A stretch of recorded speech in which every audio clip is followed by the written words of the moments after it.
Hello everyone and welcome back to The Dark Veil, a real play D&D podcast centered around a group of adventurers played by lovable idiots. Before we get started, I want to take a second and direct your attention to Tale of the Manticore, another relatively young podcast. Tale of the Manticore is a hybrid between a dark fantasy audio drama and a solo D&D RPG. The dice make all the important decisions and John, the writer, tells their story. Tale of the Manticore is available on Apple Podcasts, Spotify, and more. Where we last left off, our ragtag band continues north, past the Serpent Hills, along the Clwyd River, and they are nearing the falls where the old woman Wentha sent them to rescue her niece, Ariste, from a green dragon.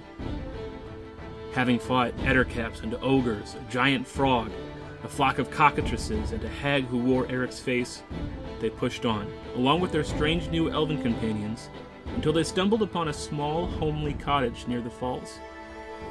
However, inside they found a gruesome scene, the aftermath of some terribly savage attack, and the remains of both Ariste and Wentha, apparently killed several days before they had seen her. And now, with more questions than answers, we join their story in episode 7 of The Dark Veil. We have to get out. And I'm going to make my way to the door quickly. This isn't fresh, right? Brendan, No. You said that it smells like it's been like this for, days. Correct. 1 week, if I remember correctly. Yeah. I follow Dane. I mean, we gotta get out. I mean, part of me is just like, well, we should at least do them the honor and bury them, but also our lives might be at stake. We can see to the burial once we know that we've escaped whatever trap this is. Yeah. I'm gonna put this as a little marker on our map. But what now? We're kind of lost. Our main objective was to find them. Something's not right here. I'd like to make an investigation check of the ceiling, just seeing if there are footprints. Things seem to be dragged on the ceiling. As I'm moving out, this is not a prolonged search. Okay. So go ahead and make an investigation check. It's a 13. Okay. Sorry, 12. I forgot what my bonus was. It's a 12. Gotcha. Now you don't see anything. Is D&D Beyond working for you now? I know you were having struggles last night. Yeah. All right. So as you are quickly investigating, you can see that there are grooves in the ceiling that seem like scratch marks of some kind. There don't appear to be any footprints. So how there were blood marks of them dragged across the ceiling is a little unclear to you. And as you guys are heading out, because let's see, who is in the house here? It's Rondon, Kwansang, you're still in there. Are you doing anything, Kwansang? No, I'm just going to start progressing towards the door. I guess, history check. Do I remember reading about any type of creature like this? So I want to put my head together with him on that. Okay, so you go back in the with house guidance. then. I guess. No, I'll... Yeah, I was gonna say, can we not do that while we're moving, or no? Because, I mean, we just seeing the faces, like, taken off and stuff. I guess, like, in my head, I'm just trying to think, like, what could possibly have done this? You know what I mean? Sure. Can I do a survival check to see if I could, like, not track, but see if there were any, like, fiends, fays, or undead that had anything to do with this? Yes. So you go ahead and roll with advantage, Carla. Roll a survival check. And Dane and Kwansang, who of you is proficient in history? I am. So you'll get to roll. Okay. With guidance. There you go. Guidance is +4, right? Or a D4? Yes. D4. I got a 16, and then I rolled a natural 1. So, Yay. I'm going to take that 16, and There you then go. it's +3, so that's a 19. 19. Okay. Using your survival skills, you enter the house. After taking, like, a deep breath. And then I go in. Okay, you head inside the house and begin to look at the marks on the walls. You begin to assess the room in a more abstract way. It seems as though they weren't dragged along the ceiling from something that was already on the ceiling. It seems as though they were pushed up and dragged or something, leading you to believe that they were pushed against the walls and then dragged up them. And then across the ceilings, very violently. While you are searching, you find something very peculiar that none of you had noticed before. As you kneel down to Wentha, you find something clutched in her hand. I say, like, I kneel and I say, I'm so sorry, this is so violent. Such a violent way to go. And then I, like, gently touch her hand and, like, grab it like this, and then I just, like, turn it and start to, like, open it, like, try to see what's inside of her hand to see what I can, like, to grab it. Okay. It appears to be a pendant of some kind. It is orange in hue with a kind of silver ring around it. And an eerily familiar symbol. Okay. Whoa. I shakily say, Dane? I guess outside talking with Kwanseng, do I hear that? At the moment, no. But what did you get on your history check? 24 with guidance. 24. And you were trying to recall what information?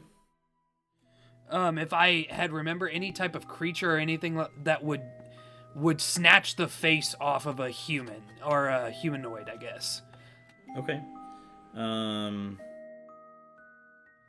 Just in all my studies, I guess. If I had ever come across reading something like that. Let's see. This would be more for knowledge about a creature specifically. That'd be more Arcana. But for history, I'll give you different kind of information.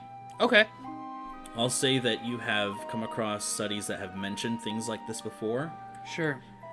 People usurping high status political powers. Oh, okay. But never to such a small scale as an old woman and her niece. It seems as though there are like recordings of history of like dark rituals being taken place with such magical or such components as, you know, the faces of people. Okay. But it is definitely some kind of intelligent creature trying to manipulate, it seems. Okay. Thank you. Yes. Carla. Okay. I'm gonna grab it. Okay. Take it out of her hand and grab it. And then I'm gonna do an Arcana check. Okay, go ahead. 19. Okay. You do get a magical presence out of this, and this appears to be an amulet of some kind of protection. Its magical nature specifically you don't know, but it seems to be for warding something off. For the audience at home, the symbol that's on the amulet is the one that we encountered on the slab, or rather Dane encountered. I couldn't see shit. All right, so I stand back up. Okay. And I'm gonna back away from the bodies and go out to where Dane is. Okay. And I kind of hold it like this. Okay, sure. And I say, I go out of the house. Dane? And I reach out and I take it.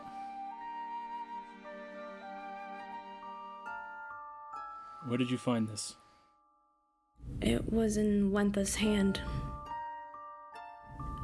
I could just feel like some magic coming out of it, and I just feel like it's some sort of pendant for like protection. I feel like whatever was in here, it was angry. It was such a violent death. They were thrown around the room.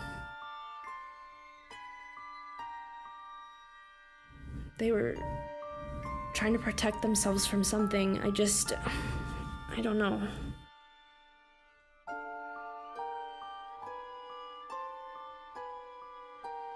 Was she given this by Narina? Or was she from the same order? I don't know. I'm sorry, Dane. No, it's okay. I'm thinking out loud. And I'm going to kind of step around the corner of the house and call to the elves. Brano, Persea, have you seen anything like this before? You step up to them and they examine it. And Brano says, "It seems druidic." Well, gee, thanks, pal. Yeah, we know. You want to fight? You want to fight, huh? All right, roll for initiative, I guess. Do you guys mind if we just get out of here? Maybe we should just go to the horses, maybe just away from this. I don't want whatever did this to come back and find us here. Are you guys okay with that? I Yeah, think maybe. that's a very good plan. Or maybe we need to go find and get rid of them so you don't do this again. I mean, yeah. I mean, who else is gonna do it? Oh, you're so brave, Rondon. Or stupid, we'll find out. I'm gonna head over to the horses. I'm gonna start going over there. I don't know if this would be a survival check or an investigation or what, but I want to see, do I see tracks of any creatures or anything around the outside of this house that whatever was in there has gone somewhere? Can I help him? I'll say this would be, so you can do investigation check. Okay. If you're actively tracking it, that'd be survival. Okay. But just to find them, that'd be investigation. You can give them advantage, Pip. Okay.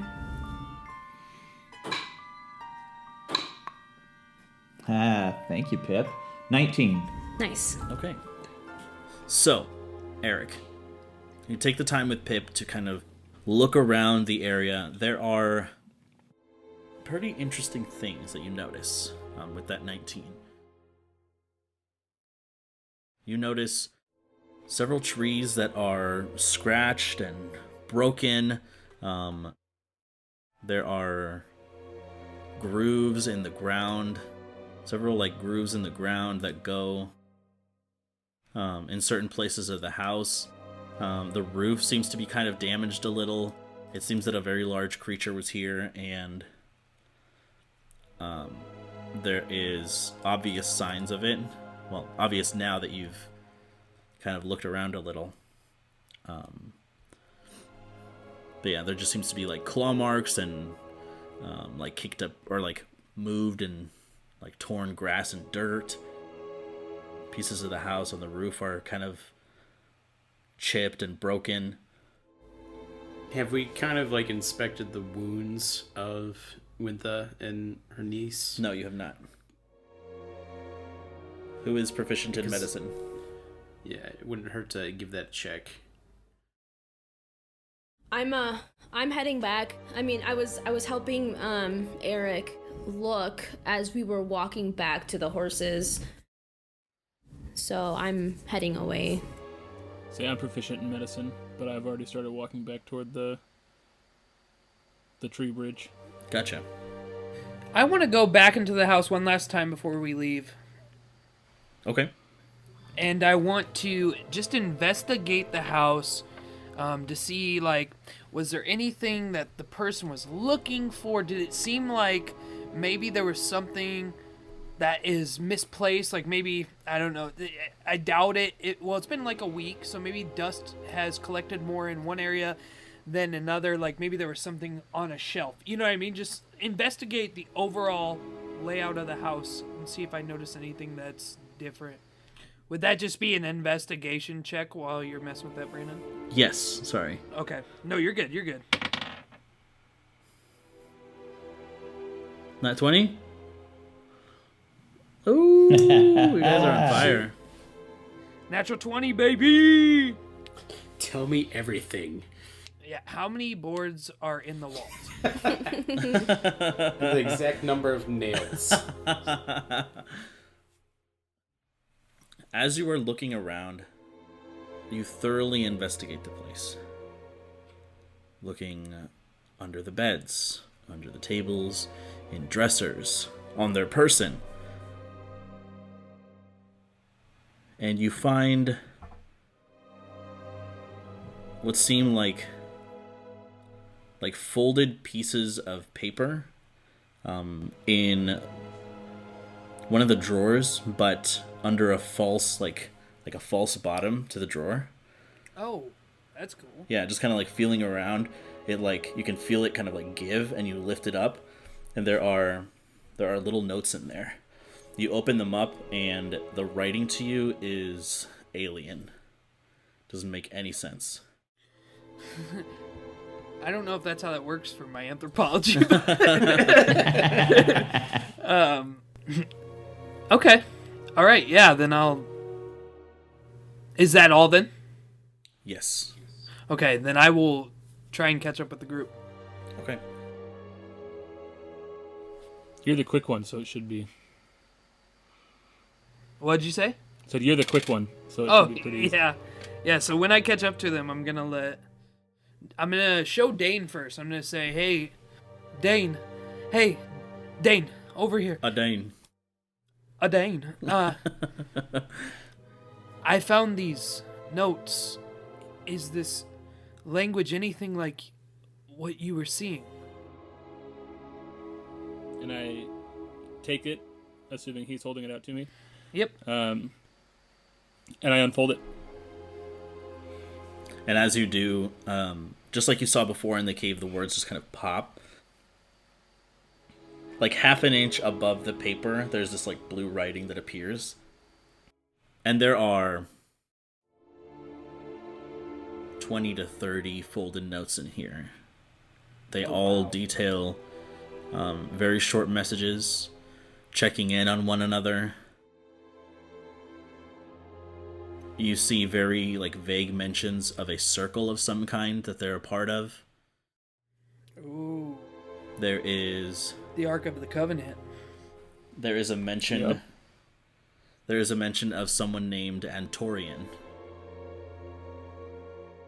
and asking if they have kept Wentha safe. There is also mention of. Actually, you know what? I'll mention this to you in a private message, Dane. Okay. On Zoom? Yes. Dane, if you don't read that out loud to me, I'm gonna be so heartbroken.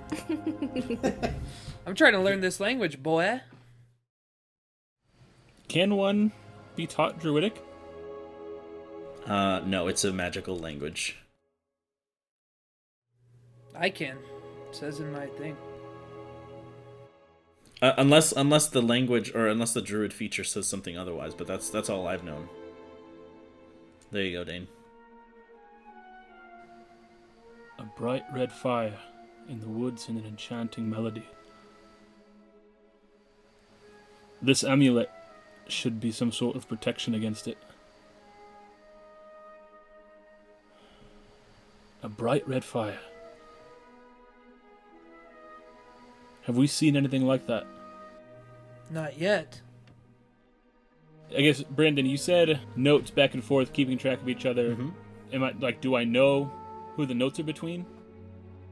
Yes, it is Narina, and it is between her and Wentha. You find out that Wentha was part of Narina's circle, meaning that she too was a druid, and Aris was also an up and coming druid. Okay. It's from Narina. We know that she was avoiding the troop master. No. He said it himself. That he had been trying to reach her for some time. He wouldn't I don't think that he did this. I think that he has long tried to bring Narina into the fold. This amulet would keep the night away. It didn't keep away whatever did this. Was she afraid? Narina? They were trying to make sure the troop master didn't find them, but why? Narina wanted nothing to do with this project, this group. She avoided him for some time. The question, were we lured here, or were we lured away from Berkshire? Maybe she didn't want the same fate for you? I don't think she ever intended to pass it to me. I think you might be on something there, Dane. Wirewood is very rare. We need to protect that wood. But most importantly, we need to protect what the wood represents. Hey, wood. What was it that was so special about the wirewood? If I remember correctly, it had magical properties, but it was also incredibly rare. Do you And remember? always protected by dryads and other magical beings And druids. and druids. What do I know anything about dryads? This would be an Arcana check. I swear to God, Brandon, I just rolled another natural 20. Sure you did, Drew. No, just kidding. Do you want me to take a picture? You feel kind of guilty when you roll more than one, right? I'm telling you, I'm like, at first I thought I was going to land on that too, but it hit 20. Dryads. You recall dryads in a study that you had done once before. Dryads are fey creatures, much like your companions that you see with you from the Fey Wild, but there have been reported sightings of them in the continent of Seleos. They are magical beings who are essentially the physical form or like the spirit of a tree. Essentially, they are bound to a tree and they protect it with their lives, and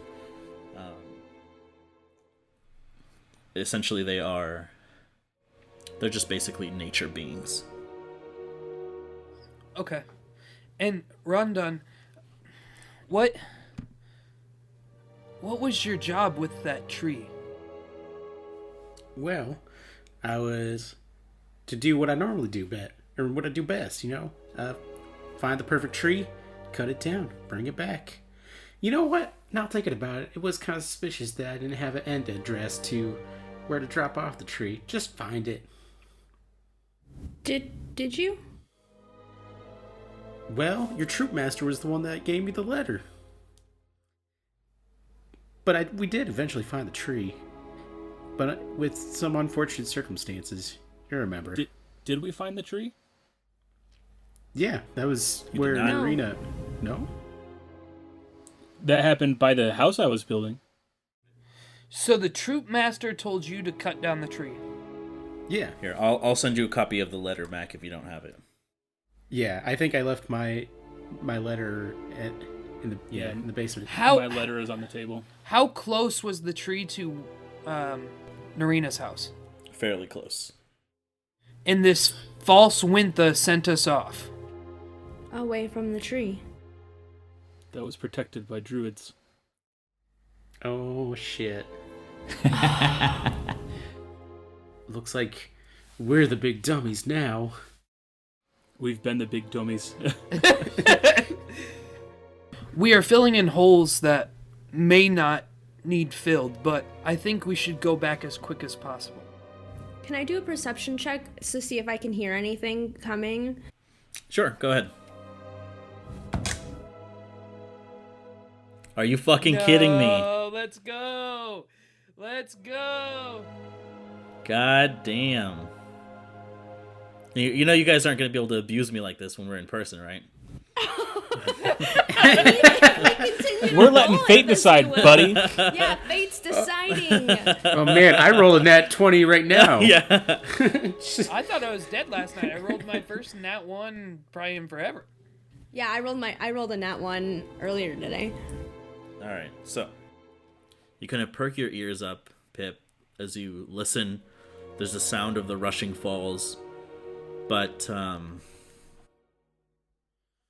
as soon as I hear that, I like whistle. I go, wolf, and then I get my bow out and I say, come on, and I run. okay. She's not telling us anything. And I whistle for Dane. Whistle, whistle. I can't whistle. You have to say it out loud. Whistle, whistle. This will both be true for Rondon and Mac.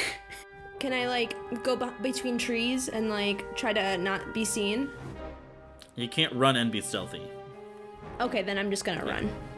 Then I'm running after her. All right. Just a snap reaction. I hop on Dane's back. Okay. Okay. I hop on the horse. We got a triple stacker. I remain on your back. Hop on, Eric. I think there's room on mine. And I guess as I hop on, I just yell after Pip, and I urge the horse forward in the Pip direction, because what's going on? Okay, so for the purposes of this, Pip, go ahead and move your tokens where you see on your side there, Okay. and I will reveal further along what the map looks like. Oh God, Pip, why? Oh, that's Brano. Brano. Brano, what are you doing? I have to go check it out. She's on foot though? Yeah.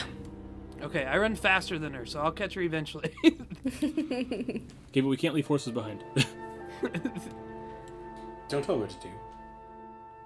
Somebody grab that other horse! I keep going. I keep following. All right. So she is running through between the trees, kind of. You can hear the her footsteps just stomping on the grass as she just runs. Pip, you see now the... I stop here when Kwansang catches up to me, and I say, there was screaming, like they were in terrible pain. I didn't know what to do. If someone's hurt, I don't know. Pip, we can't go running off by ourselves. Where did you hear this? From the waterfall. Dude, we're about to get ganged up on. Here we go. All right, so as you guys rush off in this direction, you stop here, Pip, Yep. while everyone is catching up with you. When Dane and Rondon catch up, I say, Rondon, go be brave. He's like, with what? I heard someone screaming, and it sounded like they were in so much pain. And do you want to go do something about that? I hear that. Can I roll an insight check on Pip? Yes, go ahead. And Dane, you as well. Whatever you wanted to roll. 22. I'm telling the truth, man. Okay. If she tells me there's people screaming, I'm going to wherever it's coming from. Do I hear anything? Go ahead and make a perception check for me. With guidance? Are you fucking kidding me, Tyler? No, I rolled a 19. Okay. But it was close. Perception, it's 28 Okay. with guidance. As you reach the falls, you hear the sound of churning water. It's very loud, but past it, you can hear what sounds like it isn't a screaming. It is more of a painful roaring sound. It's gonna be that darn dragon. It's like behind the falls. It sounds like it, yeah. Brandon, I don't get a swim speed until next level. Come on. Okay, I guess I'm going to get closer to the falls and see if I can see what I can see. Oh shit, Rondon. What's that? Oh wow, you guys got really close. And they didn't tell us anything. So I guess I'm assuming Dane's conveying this to me as we're going along, because I'm stuck to his back. That's right. I'm like, yep. guys, I'm yelling to him, guys, hurry! Pip wasn't lying. I guess, does he also hear it now? Yes. All of you who are close next to the waterfall, you can hear it. Quantin, should we get a little bit closer? Yes, we absolutely should. I'm gonna stay back here though. You guys, I'll watch.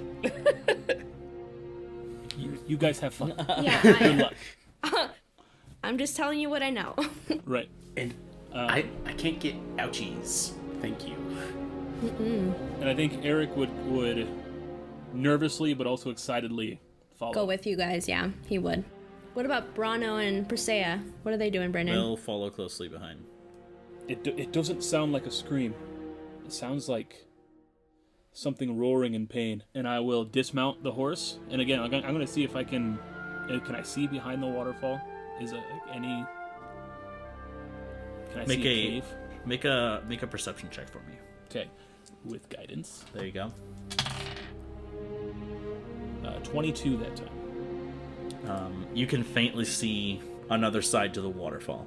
It's not a perfect image, but you can tell that it's not just a rock back. Okay. I pointed out. And I dismount from the horse. And I'm still on Dane. I hold my breath. And I guess I'll try to go up against the rock and like shimmy behind the waterfall on foot. But I'm going to get Rondon off my shoulders first. Oh, sorry.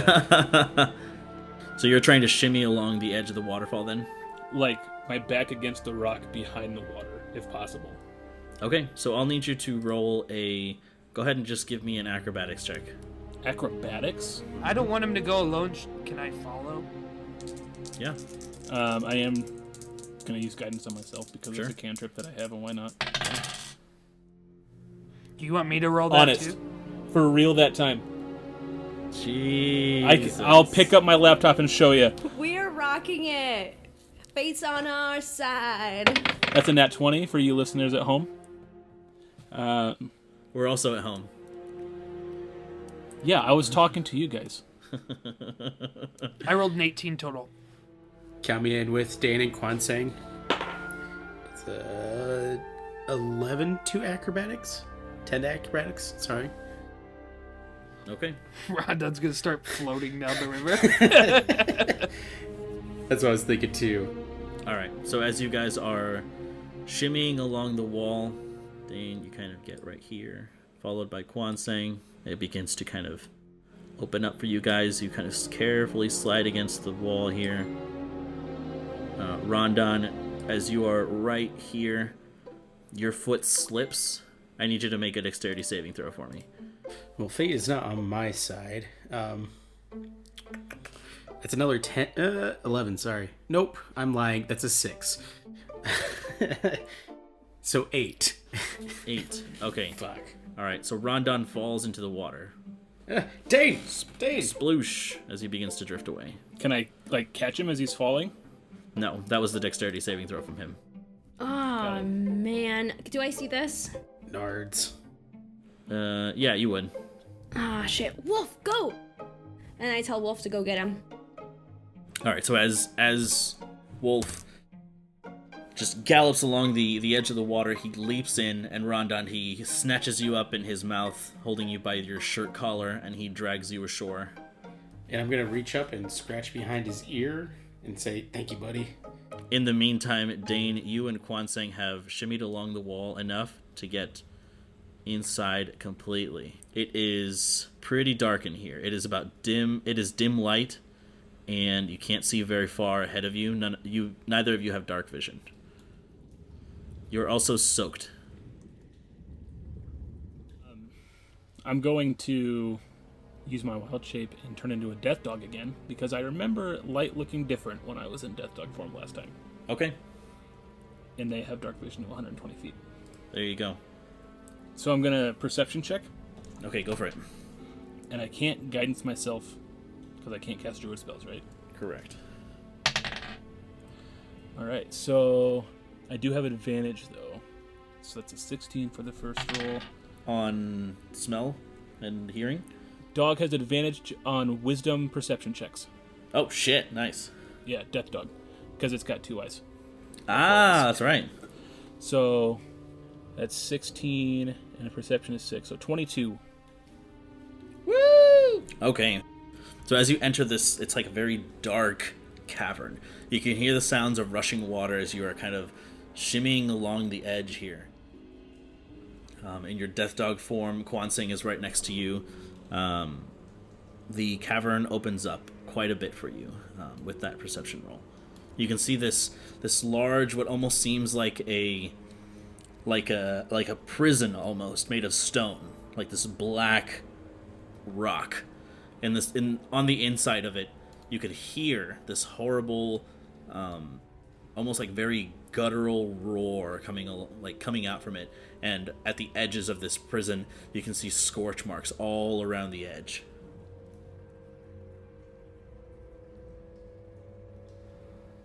I guess I'm going to try to stealth as I'm making my way downtown. Okay. I will also stealth.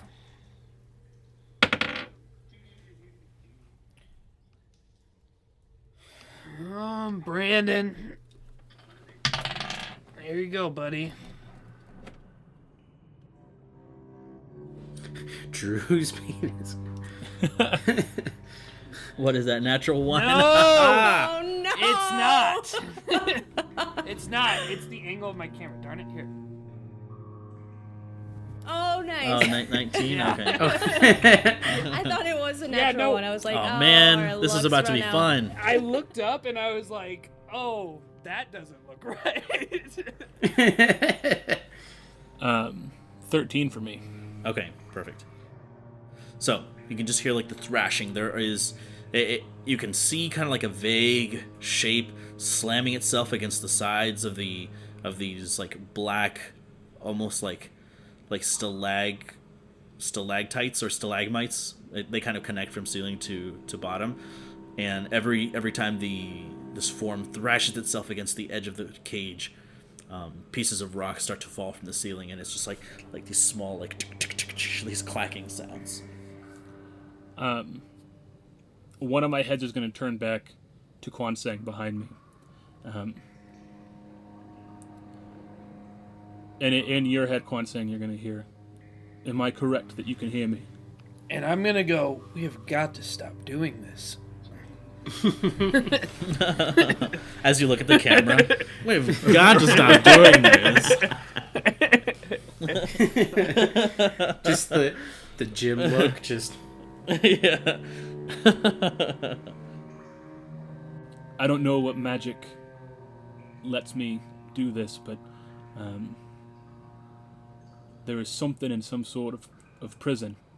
It's in pain. And as you say that in your mind, another burst of fire just shoots out from the cage right here, and kind of like you can see the scorch marks, and you can feel the air, like the heat of it, just like. So that illuminates then a good Yes. amount for Quan Seng to see. Exactly. Yeah. Rondon's gonna take a second attempt going through the falls. Just to... Take 2. Pip says to herself, oh, he's going again? All right, dexterity saving throw for me, Rondon. Damn it! I'm rolling like horse shit. 11. 11. Sploosh! Right back into the river. Wolf! Starts to drift away again. Oh no! There we go. I tell Wolf to go get him. Okay. He retrieves him. All right, I'll do it this time. Thank you, Skin Wolf. God. Scratch, scratch, scratch. I go up to him. Rondon, maybe let me try to help you. No, I got this. Eric, are you staying? If Rondon's going in, I'm following. I got a 16 this time. Okay, perfect. Yeah, I'm gonna go too. Okay. Because I'm gonna help him. Okay, so acrobatics checks from Pip and Eric then? 19.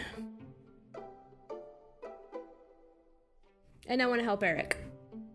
You won't be able to help him because you're making your own roll. Oh, okay. 9 for Eric. Okay, so dexterity saving throw from you. Gonna reach out my hand because I've done this before to give him a little help. No, you're in front of Pip, so Fuck. he's behind. 15. 15. Okay, you catch the edge. You manage to pick yourself back up. Another acrobatics check from you.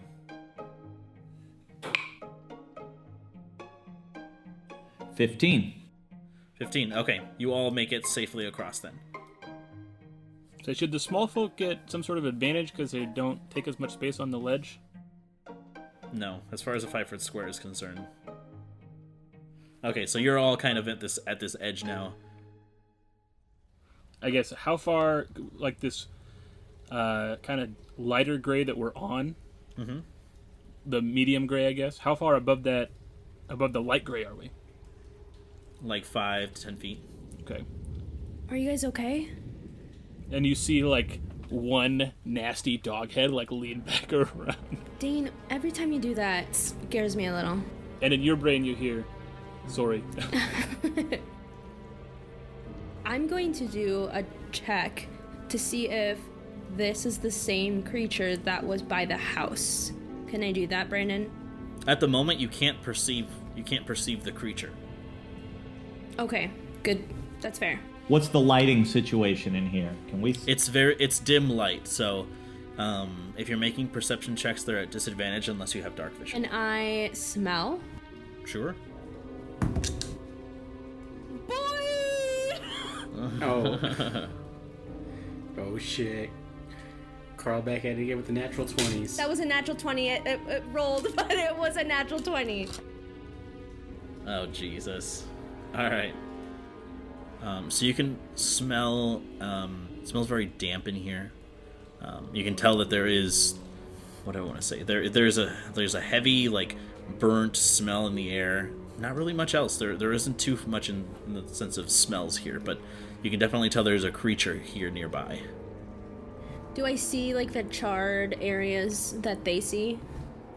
Yes, it's right here, right in front of the black onyx obsidian kind of cage here. Should we just, go? Maybe we should just like go find the tree. I feel like it's a safer bet than. I mean, they're burnt marks, and we were here to get a dragon, so maybe. And as you say that, because you weren't being stealthily at all. I was gonna say like, if we're right behind the waterfall, we have to shout to hear each other, right? Oh Right. shit! So That's my bad. You can see a head peek out of the bars here, and it says, "Who goes there?" I take a step back and go behind Rondon. And I'm like, Rondon Timbers, nice to meet you. Make a charisma check for me, Rondon. All right. Oh, baby. Natural 9 plus 1, 10.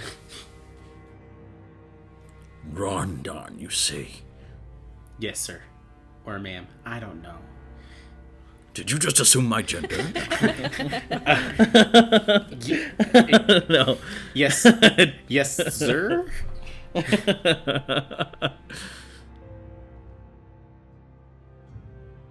Why have you come to this place? Well, it sounded like someone was in pain, and I just had to help,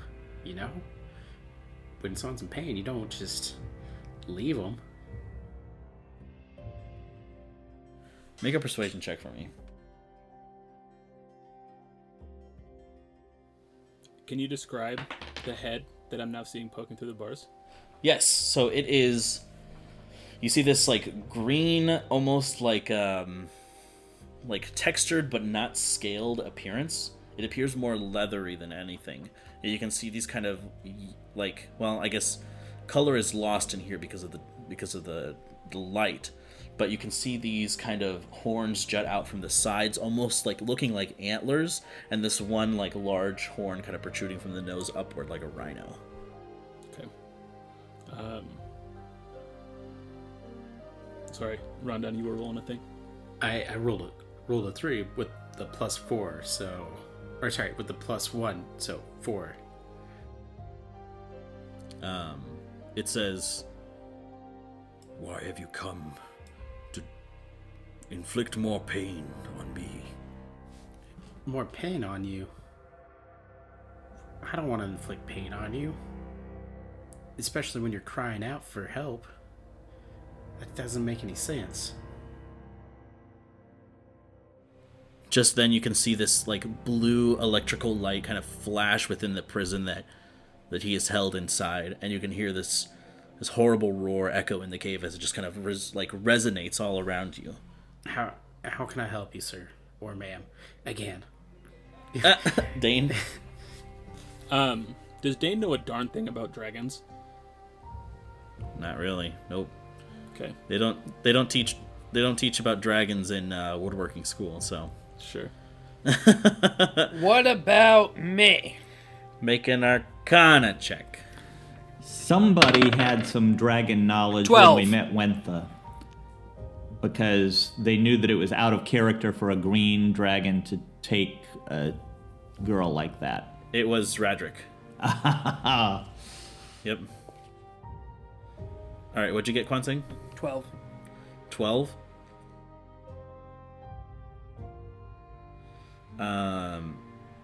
Not really much you can understand. You can't really see the creature's face that well. It seems like a dark shape in this lighting, so not much. All you know is that you were told that it was a green dragon, but not much you can really recall. Well, then, let me say to it, admittedly, 3 days ago we were sent here to fight a green dragon who was holding a girl.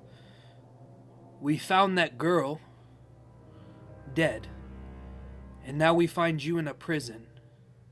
Who is our enemy? Your enemy. If I am to understand correctly, then we are allies. Your quarry, their names. It is Greta Thatchfoot and Nana Gravebite. I'm sorry, did you say Nana Gravebite? I mean, I have a lot of Nanas. Mostly 2.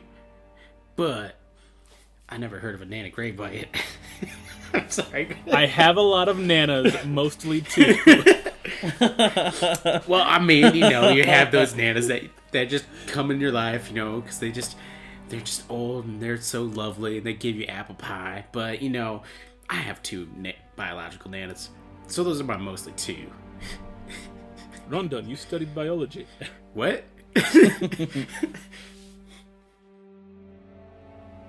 I guess I'm going to try to reach out with my brain, but I'm not going to get any response.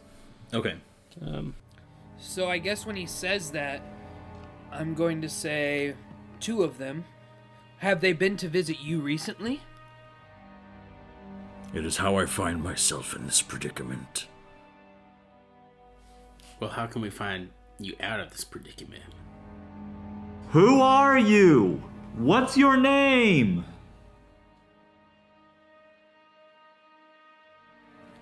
What? No.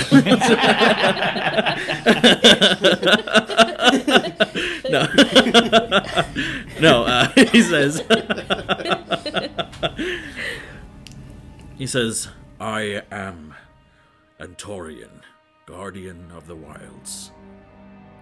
So then, I guess hearing that name, I'm going to leap down into the water and then, get up closer on the stone on the other side. Okay, the water here is very shallow. Yeah, everyone knows dogs can swim. Hey, when he says his name, can I roll an insight check? Sure. It'll have to be with disadvantage because you can't quite see the face. 15. With disadvantage? Yep, I rolled Okay. a 17 and an 11. It doesn't seem like he's lying. So I'm 30 feet away from the edge of the prison. Mm-hmm. So I'm going to reach out with my brain again, just not because Dane knows the number, but because I don't know why I didn't get a response last time. I'm just giving it another shot. I'm just like imagining like both brows just kind of furrowed at it, just like concentrating really hard. Just And telepathically from my death dog, I'm going to say, and you know Narina. You can see its eyes kind of open as it pulls its head back, and you can see these almost like glimmering golden eyes now that you are closer to it, kind of reflecting off of the light from behind you. This is what you see. So it is, I mean, it's just like I said before, it is like a leathery kind of, it looks like a dragon, though it is not a 4-legged dragon. It is like a drake. It has 2 legs and then a set of wings. This kind of like green, like dark green hue. Kind of like horns that curl backward like antlers, kind of like a rhinoceros horn at its front, with orange webbing for the wings and like these spines that go down the back. So it opens its eyes as you say, "So you knew Narina," and it says, "Your phrasing concerns me." I'm going to Dane shape. Okay.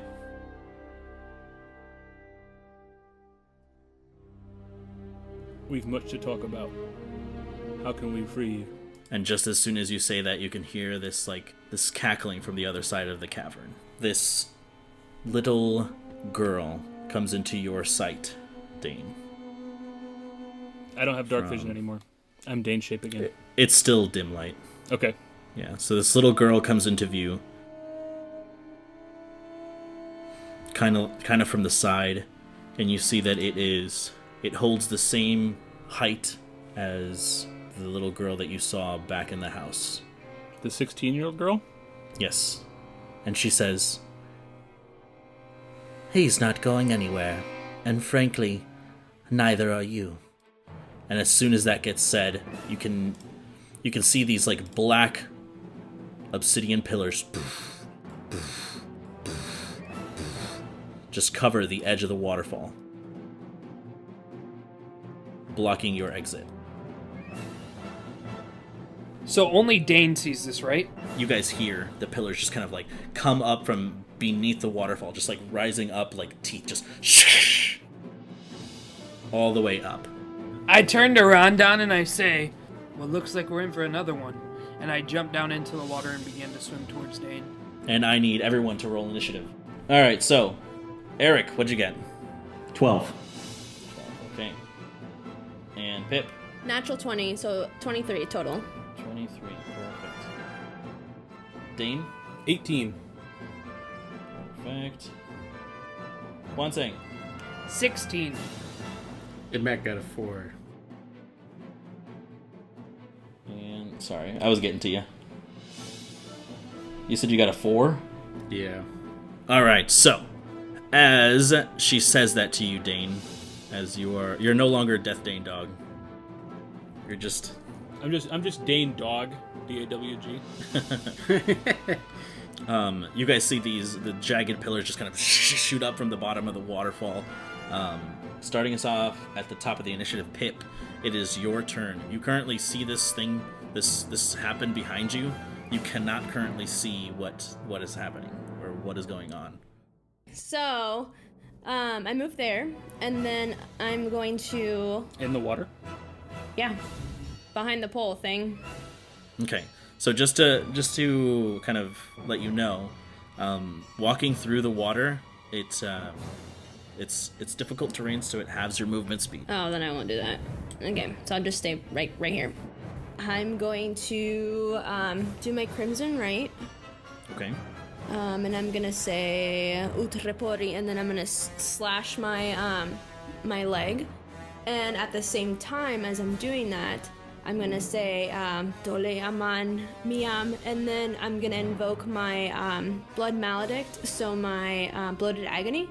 So I'm going to take 2 and 1, 3 points of damage. Okay. And I'm going to peek over, because there's a distance between me and the brick, so I'm going to peek over and I'm gonna shoot. And that is a 22 to hit. 22 does hit. Okay. And then that is a D6 and a D4, Brandon. Yes. So 8 points of damage. Okay. So 8 points of damage. And my leg is bleeding now. So I'm gonna go and then hide back again. Gotcha. All right. So then, as you hide back there again, Dane, it is your turn. All right, so seeing this, I mean, it looks just like this corpse that I just saw, who is apparently a friend of my fiance's, and just this fury comes over my face. And I'm going to start moving, and as I'm moving, I'm going to use my action to cast Mind Spike at first. Oh, I'm sorry, that's a second level spell. So second level. Uh-huh. And that is a Wisdom saving throw from her. Okay. Por favor. All right. So Wisdom saving throw. That's a 15. Dang, 15 succeeds. Okay, All so right. that's still half of 3d8. Oof. Um, That's a pretty big spell for this level. right? That's 12 plus. So 19 halved is going to be 9. 9 points of psychic damage to her. All right. Let's see this. 1, 2. Then how do you cast the spell? So you just look at her in fury as you run at her? Yeah, just like without. Like full on Terminator run? Like. It's gonna kind of like a build as I'm like working into it, and just it's just channeled like anger that is gonna lash out from my brain powers that I don't. Like I'm just mad. Dane is, it's like, think of like Harry Potter underage wizards, like they're Sure. just doing stuff without realizing it. Gotcha. You know? Yeah. Or like they don't know what's causing it to happen. They just know they want something to happen, and somehow it's happening. And I'm going to Death Dog shape again, back Okay. into it. Good turn. All right, Kwanzaa, it's your turn. You are currently at the edge of the waterfall here. You can hear and feel, actually, from the rock, you can hear and feel these like pillars just kind of jut out from the bottom of the river here. And you could vaguely see Dane's shape move in this direction, and you saw the flash from his transformation as he began to run this way. You land in the water. There's no issue. So you splash down. Now your turn begins. Your movement speed is Okay. halved if you're in the water. Perfect. All right, so then that'll be 10, 15, 20. And then right through here. So I get to there. I guess I can use my action to double dash, right? Yes, you could also use Step of the Wind if you'd like, and that way it could leave you with an action. Yeah, let's do that actually. Good idea. It'll cost you a key point though. That's fine. Let's do Step of the Wind. Okay. So that you can move 45 feet again. I'll move like right here behind Dane, and I will cast an attack. Go for it. So 15, 20, 25. So you'll have to move one more step if you don't want your attack to be at disadvantage. Well, actually, you know what? You already have disadvantage because you're in dim light. So you can't. You have difficulty seeing in this like low light setting because you don't have dark vision. So Okay. no matter what, it'll be at disadvantage. Okay. Okay, so 18 to hit. 18 does hit. Yeah. Perfect. So max damage, 11 points. Okay. Yeah. Wow. And then they need to make a strength saving throw. Perfect. As the concentrated blast of air cuts through the space. You did roll with disadvantage, right? Yes. Yep. Okay, gotcha. All right, so strength saving throw. That's a 15. So I think that succeeds with your wisdom save Yeah, it's a or 13. wisdom score. Yeah. All right, so you shoot the blast of air at her, but it is she holds herself as this the form of this little girl just kind of like pushes the air away from herself. And Step of the Wind is a bonus action, right? So Yes. Yeah, so then I can't unarmed strike. So yeah, that's my turn. All right. So it comes to Antorian, which you now know his name. You can just see him beginning to just thrash on the outside of his prison here, and he just screams, "Oh shit!" as he comes out. No, he just says, "Let me out. I can help you." And he just spends his turn doing that. Eric, your turn. Okay, so just so I'm sure I understand what Eric is able to do and see, I'm on a high ledge that I, as a small person, would have a hard time jumping down from, correct? Right. Yeah. And- There's a pool of water beneath you. And all of my friends ran off into the darkness that I can't have no dark vision, and so I can't really see them at all. Right. You can vaguely see like dark shapes, but attack rolls would be at disadvantage. Perception rolls are at disadvantage. The pillars that came up behind me, can I see through them? Are there gaps, or is it like a wall? From the top of the pillars, yes, because they taper into a point, so it's more like spikes came out from them, so it blocks anything like coming from like the bottom layer. Okay, I'm going to try and push past Rondon if there's room on the ledge to get past him. Will I be able to do that? I believe both of you are... Yeah, this isn't a move through someone because we're the same Yeah. size. Exactly. So you can move through him, but you'll half your movement speed just trying. That's fine. As I move through, I'm just patting him on the back and saying good luck and casting guidance on him. And I'm just moving along the ledge towards the dragon's cage as far as I can get. So Okay. half my movement means that ain't far. Gotcha. If you did want to move as much as possible, you could use your action to dash that way, but that would skip the guidance. Yeah, no, I'm giving the guidance to Rondon. Okay, perfect. So go ahead and move your token. So there you go. All right, perfect. Is that your turn? You still have a bonus action. No, that's it. Okay. So now it comes to her turn.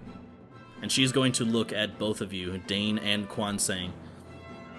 She says, well, actually, you know what? She's going to move first. She's going to move right here. And she sees you as well, Pip. And she is going to say, none of you stand a chance against me and my coven. As she waves her hands in the air, and you can see this kind of like green energy trail off from her long, like fingernails. And as she finishes the incantation, she shoots it out, and it affects Dane, Kwansang, and Pip. I need wisdom saving throws from each of you. As this green energy just shoots into all of you. 5. I rolled 2 11s with advantage, and that's a 17. Damn. Do I roll this with disadvantage too? No. So, Pip, 5. 5, Dane, 17, and Kwansang? 5. Alright. So, We all succeed. so as this energy seeps into you, Kwansang, your form begins to shift, and you find yourself much smaller than you were before. Oh, nice. As these tufts of brown fur begin to sprout from your arms, this like long bushy tail begins to kind of come out from your butt. Okay. I'm becoming a squirrel. Oh no. And Pip, as you kind of like peek around the corner, she darts out from the darkness and looks you right in the eye as the magical energy streaks right into you. You fall on your back, and suddenly you are like rolling back and forth as this very hard carapace keeps you from finding yourself upright as you keep your legs kicking in the I'm air. a turtle. Shoot. Am I a sea turtle or a land turtle? You're like a tortoise, I guess. Oh, okay. So I'll land. Yeah. So she moved there, and then she still has some movement. Well, crap. And she's gonna go. Alright. And at the end of that turn, Yeah, she quickly walks, and you can see her kind of like stepping across the water's surface. And that is the end of her turn. Rondon, it's your turn. So as Eric kind of like walks past you, you actually see a little bit, because you have dark vision, you see Pip standing behind a rock, and suddenly there's a green flash, and her body and you just see a turtle just like rocking back and forth like on the ground with its legs kicking up. I'm like, that's not natural. That's what Dane does. Pip, can't copy Dane. Yeah. Stop being jealous of him. So I'm assuming I heard the dragon call out, like, let me out. So I'm gonna run his direction. Take the relatively long way around this pillar right in front of me. Okay. So if you'd like, you can make an athletics check to see how far you can leap. okay. But if you roll low, you'll take some damage. Yeah, let's do that. I got it. Otherwise, you can go into the river, but it'll slow down your movement. Yeah, let's do an athletics check. I got a solid athletics. Finally. That is 21 to athletics. All right. That's the rules. So, Yeah, so you leap. does that count as like one step of my movement then? It'll count as much. Yeah, you still have like whatever movement speed you have. Okay. But Just wanted to double it doesn't check. cause you any extra movement to like get. Okay. So let's do that moving then. Yeah, so you can move down, like I'll say you moved here. Okay. You leapt down. You didn't take any damage. Then I'm gonna do action surge Okay. to make it across the river over here. You can just use your regular action to run. Yeah. Okay. Okay, then yeah. Regular action. Then action shirt. No. Action surge. Yes, my action surge. Sound like a true D&D nerd. Yeah. I'll take my action surge. Actually. I'll take my action surge to complete over here and swing my axe at the obsidian pillar right there. Okay, so make an attack roll then. Yeah, that's a crit. 18. A crit. Okay. So go ahead and roll damage for me. All right, 9. And then I'll also kick at the pillar with my unarmed strike. And that's 16 plus 5, so 21. So an additional 4. Okay. So you see that as you bring your axe around, you can see the streak of color as the rune that you have inside it suddenly flares up as it strikes the pillar, and you see like a big crack go into it, and the pillar, you can see kind of flash for a moment. It seems to have taken damage from the axe, but as you go to kick it, it doesn't seem to budge at all. It seems that the magical enchantment in the axe is actually being able to penetrate the protective magic on it. And so some damage is sustained on that pillar there, and you can see the dragon's eyes just like open as it tries to like bash itself against the pillar to kind of help you out. And then as like kind of like a free action, kind of yell at Eric like, "Hey, I think we need some magic over here." Yeah. All right. So that echoes through the chamber. At the end of that turn, Pip, it's your turn again. You are a turtle. What can I do as a turtle? You can walk around and live your life. Can I try to save? No, that's at the end of your turn. Okay. At least I think so. Let me double check the spell. Well, walking around, living your life sounds delightful. I'm on my back, right? Yes. I'll say that's just for flavor. I mean, you're not prone. Okay, well, if I'm on my back, I want to like go like this, like. Actually, no. You don't save. It just lasts for the duration. Of what? The duration of what? I'm not gonna tell you any more than that. You little bitch. Okay, so I am gonna use my momentum since I'm on my back, and I'm gonna roll and roll. And then with one last roll to the left, I'm gonna push with all my turtle strength, and I'm gonna roll so that I can get on my feet.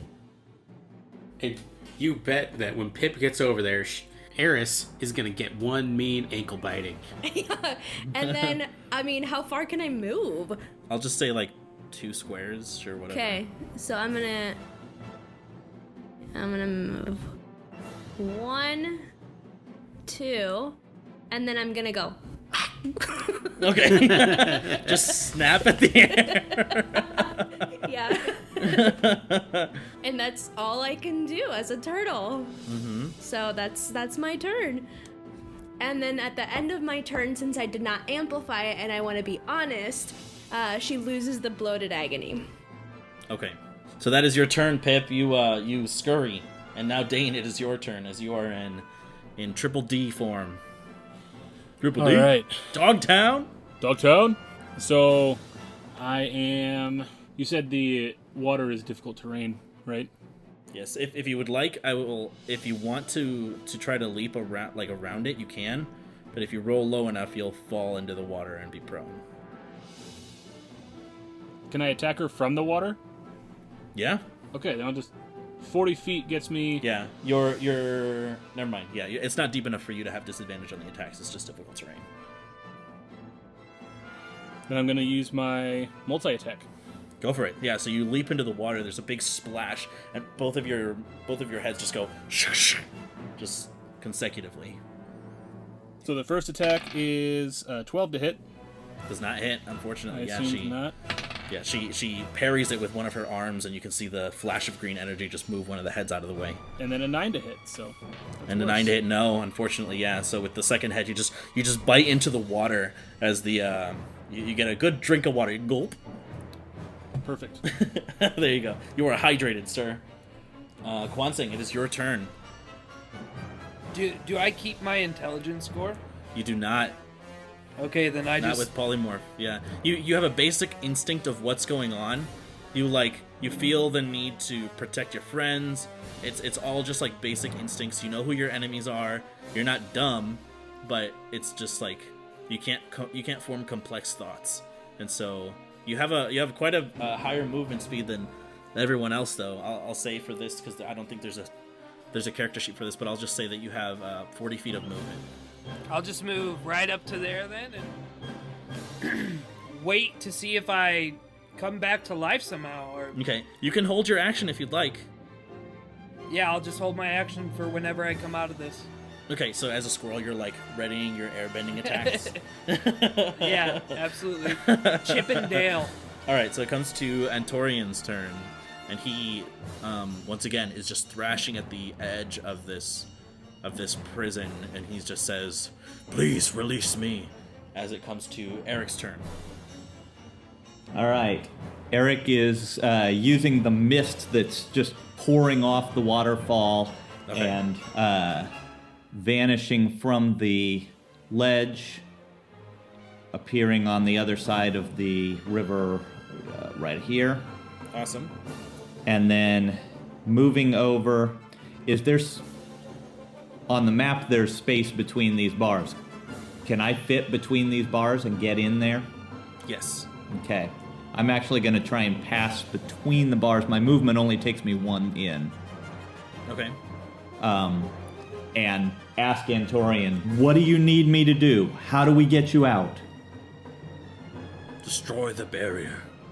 I don't know that this necessarily works on stone pillars, but I'm going to whip out exactly, actually.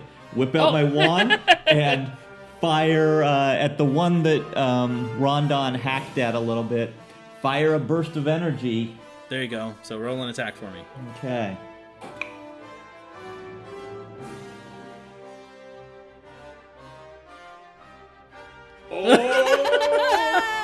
Yeah! Digging up those 20s.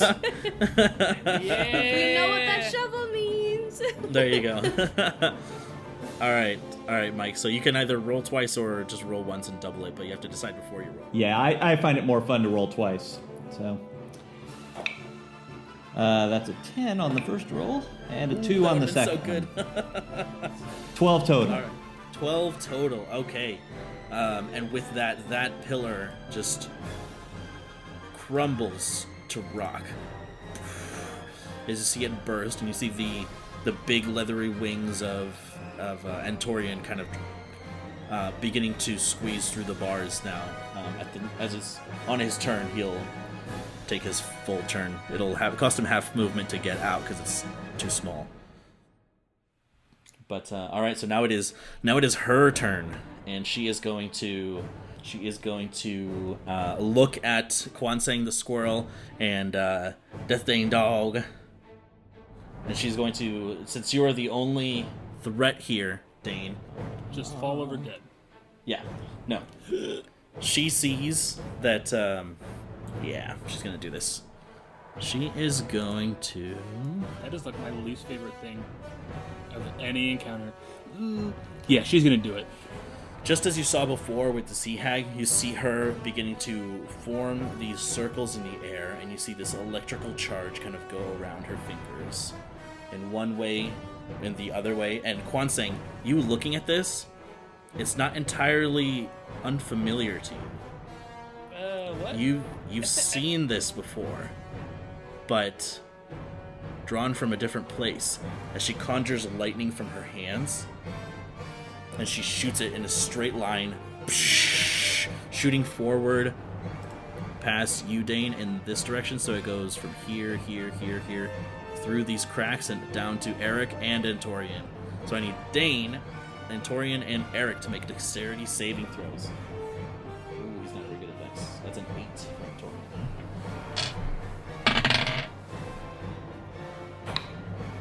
It's a 15 for Death Dane Dog. Okay, Eric? 21. 21. Okay, so you all succeed that one. So you only take 13 points of lightning damage as this streak of lightning illuminates the cavern. You see this, it just, like, you guys remember in Star Wars when, like, the Emperor just goes, unlimited power! Kind of like that. She holds her fingers out, and the streak of lightning just shoots down the side of the cavern. Can we point out that Brandon said Star Wars? Shut up! I hate you. Just to clarify, the 13 was for people who made their save? Yes. Yeah, that would have dropped me if I hadn't made that save. Okay. Yeah, so Antorian does not, he's not a very agile creature, and so he takes the full brunt of that damage. She will attempt to move away from you, Dane. But So she's gonna make your get attack. Yeah. All right. Plus 4 to hit. 12. No, unfortunately. Yeah. So she moves. Alright, and she moves out of the way. So now, Rondon, it's your turn as you see Eric and Antorian becoming, like, just charred with this electrical force. It just barely misses you. You just kind of, like, you know, step away from it as you see like Eric underneath Antorian. He looks back at you, and it's just like his hair is all up, like goofy and just like out. Smoke coming out of the ears. Like the guy from Home Alone when he gets like electrically charged. Alright. Let's see how far I can move. So I'm gonna move myself there. Let me see what I can do for here. So you see Quan Squirrel and Pip Turtle? I don't know. There's no really good way to merge that. Purtle. Purtle, there you go. So I'm gonna, as I'm running, I'm pulling out my hand axe to make a throw at her. So this will be at disadvantage because it's 60 feet away. Yeah, so let's see. Hold on, let me check. Let me check sight. Line of sight for you. Yeah, you're good. Cool. So that's a 15. Disadvantage. That's a 4. So I just chuck my axe in her direction, and it goes. I might as well just hit the ceiling. Yeah, so you just hear, as you throw, you just hear like the woof, woof, woof, woof, and then you hear like a dropping metal sound, just like clang, clang, clang, clang, clang. I was like, piss, that was my grandpappy's. And do you unarmed strike the floor? Yeah. Out of rage, I hurt my fist on the floor. Damn it! All right, and that brings us to Pip. It's your turn again. Okay, so I don't. Can turtles swim? No, you'll drown. But maybe if I drown, I get to go back to my normal form, right? That's metagaming. If I do an Arcana check, would I know what kind of magic it is? Sure. I'll let you roll Arcana. Are you proficient in it, right? Yes. Okay, perfect. That is an 18. Do I get to use mine? Or the Oh, turtles? no, you don't. Yeah, it would be the turtles. Okay, so I got an 18. Yo, that's right. No, you can't form coherent thought about magic. You're a turtle. That's right. You have its intelligence. Yeah, I'm sorry. This isn't like Wild Shape where you get to keep your mental stats. Polymorph gives you the intelligence of the animal. So you're Okay. like, just snapping at the air like you want to get there, but you would drown if you tried to cross this water. Okay, well, I'm just gonna go in circles. Okay.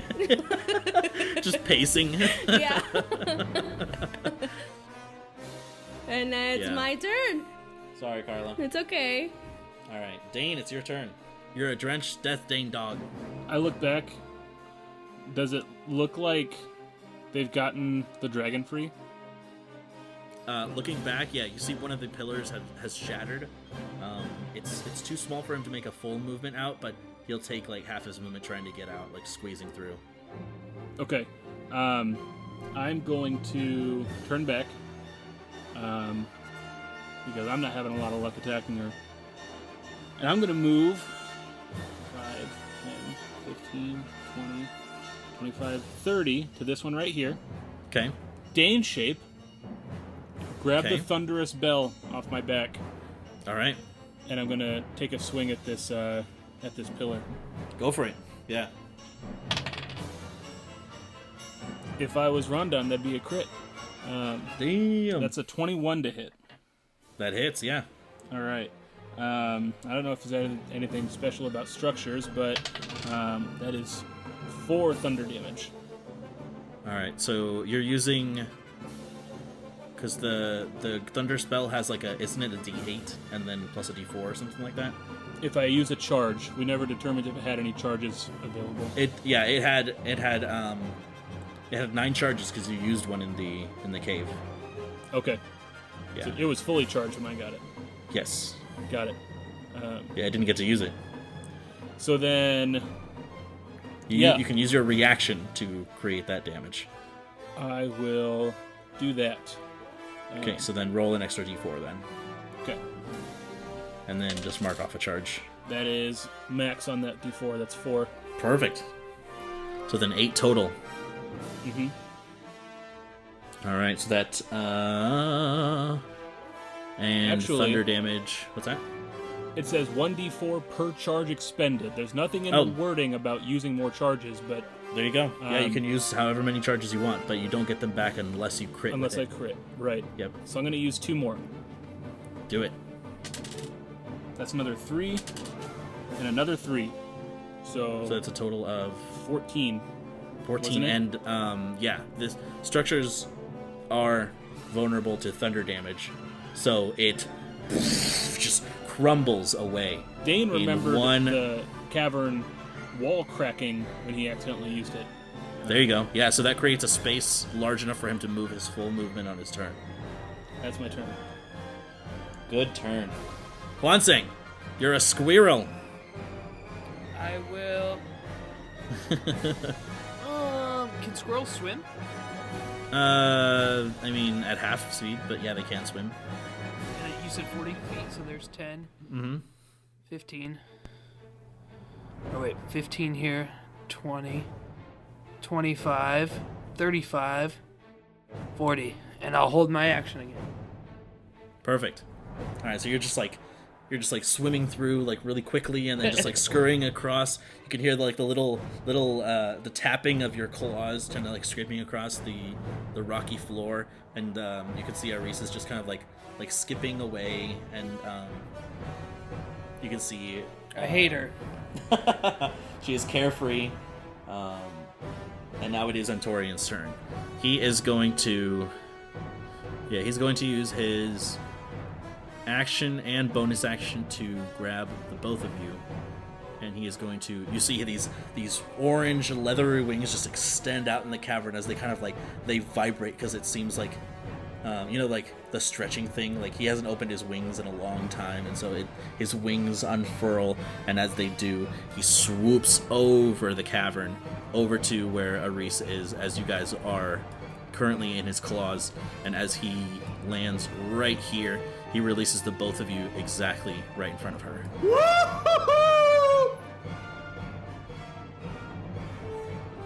And he uses action and bonus, so he is done. But you guys just crash down on the stonework. Wasn't Eric already on his back? Oh, were you? I think you were underneath him. Yeah, right? I was underneath. Got it. Sorry. Yeah, so he releases both of you right next to her and just crashes down and splashes in the water as this like gargantuan dragon form just settles right in front of her. And Eric, it is your turn, actually.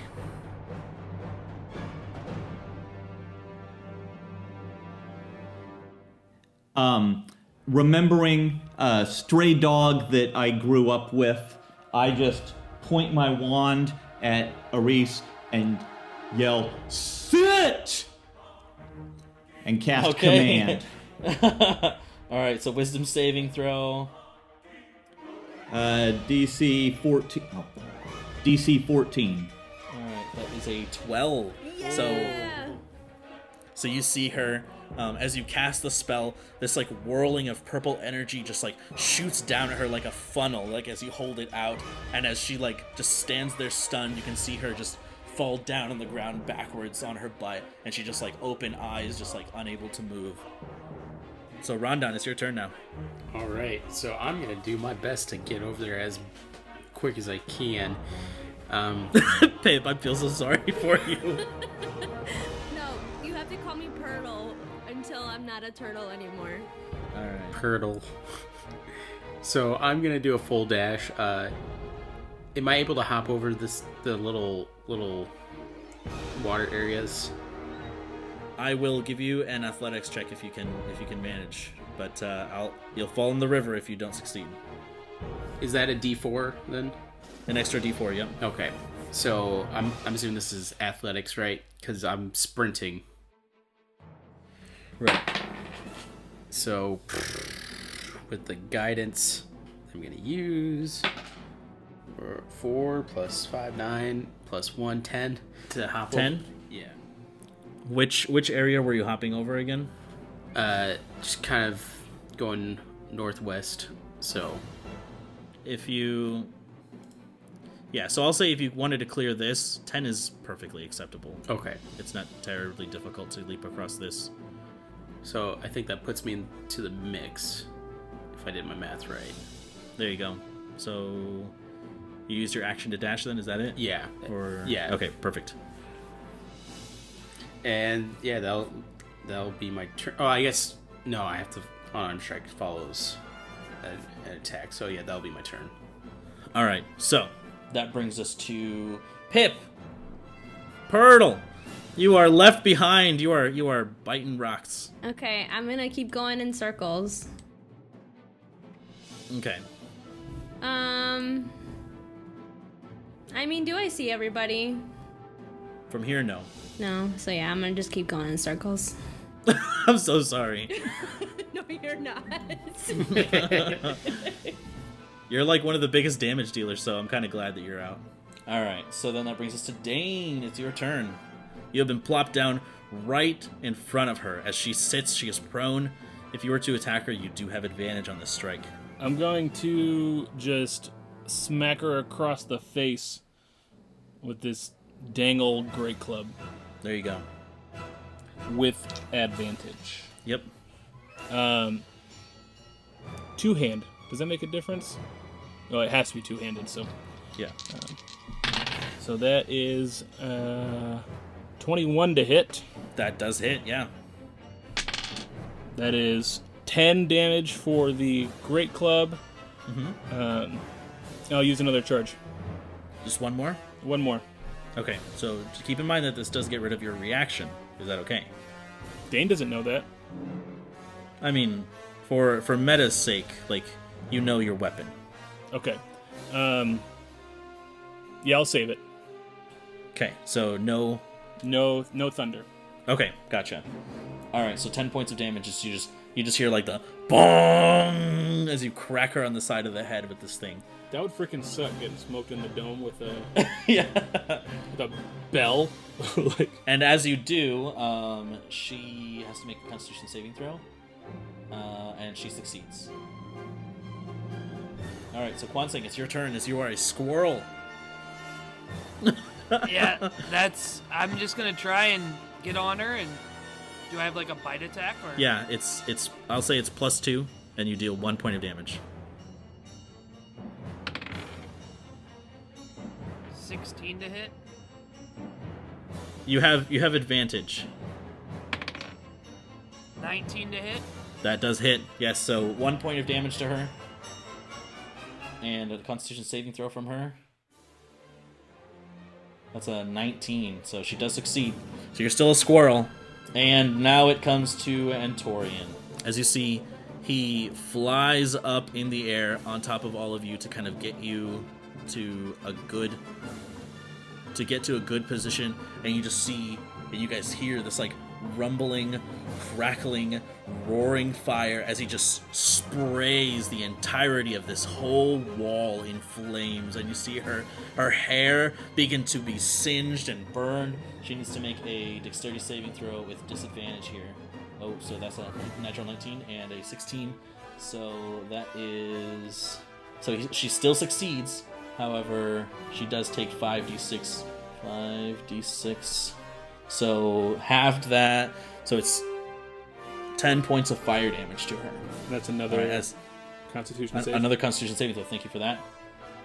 As she is just like engulfed in flames, and even though she is under your charm, Eric, you can just hear like the high pitched screams and wailing of agony. So if anyone here has seen Full Metal Alchemist and you've seen the Colonel Mustang versus Lust scene, where she where she just screams in horrible high-pitched agony, that is exactly what it sounds like.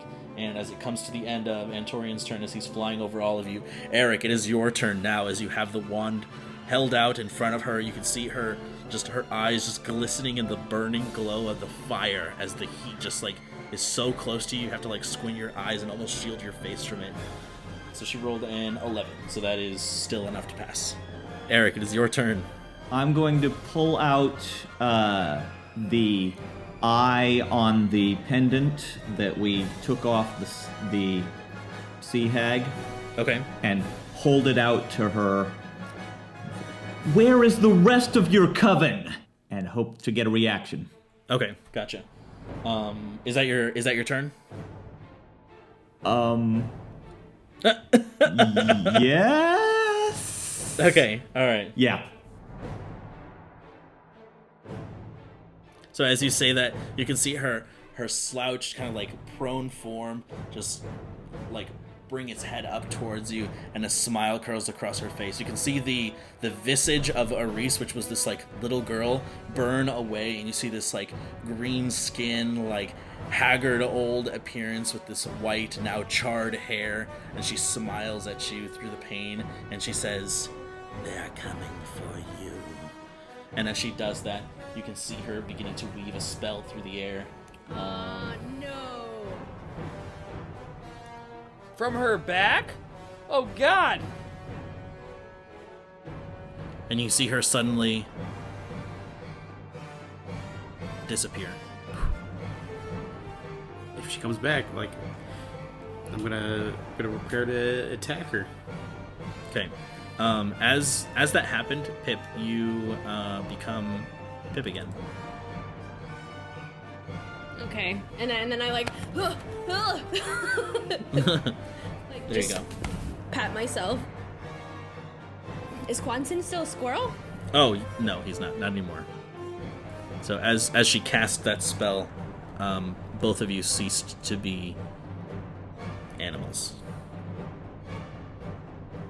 And it is your turn, Rondon, still. I turn to the Green Dragon, whose name escapes me at the moment. Where'd she go? She has become invisible. Do not lower your guards. Ah, balls. With that knowledge, I'm gonna swing at where she was to kind of make a guess. It's like she's still here. All right, so you walk up to her, where her place was. All right, so I'm just gonna assume she's in the same spot and just take a swing then. Okay, so you take a swing in that spot and nothing.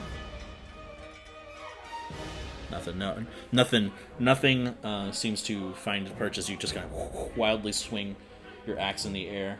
Do you want to move anywhere else or take another bonus action, anything like that? Will a perception check kind of like see if I see any movement on the ground? Was that count as a full action or a bonus action?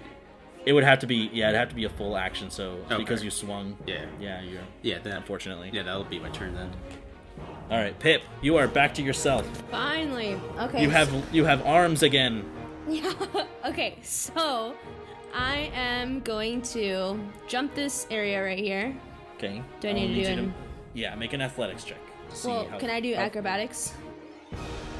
I'll say sure. What is a 17?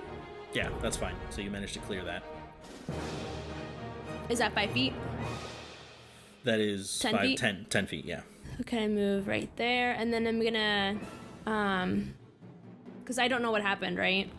No, you couldn't see anything. You saw Antorian burst out of the cage, pick up Dane and Eric, and fly over in that area, but as far as like what's going on over there, you have no idea. So I'm going to...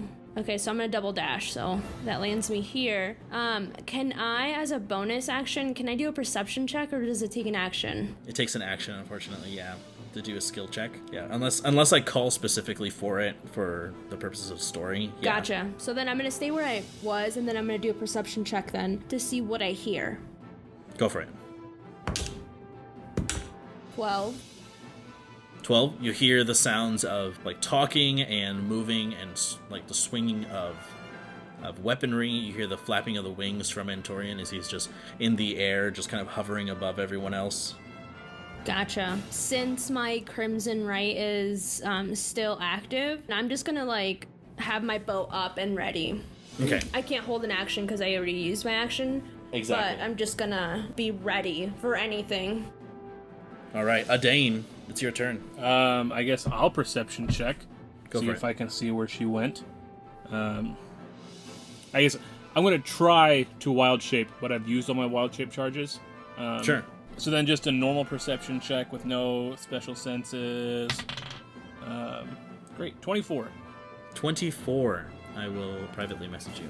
And that's my action, right? To Action, perceive? correct. Yep. Okay. So then I'm just going to like point my club up and say, "Up there," and walk over to it, I guess. Sure. Pointing up at this ledge over here that I'm now next to, for those of you seeing Schmeppy. All right. Kwanseng. I look towards where he pointed, and I just take a shot. All right, so make an attack with disadvantage. Okay.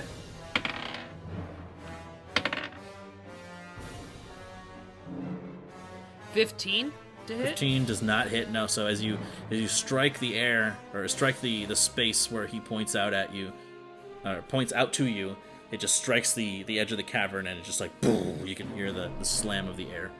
I'll do an unarmed strike. Okay. 16. Does not hit, unfortunately. No, it just you can hear it kind of crack against the side of the rock and does not find its perch. Is that your turn, sir? Yep. All right. So now it is Antorian, and he flies over to this location, kind of makes sure to get you out of the way, Dane. And once again, just this burbling, roaring fire just scorches the side of the wall there, and that's a fail. So that is 5d6, 15 points of damage to her.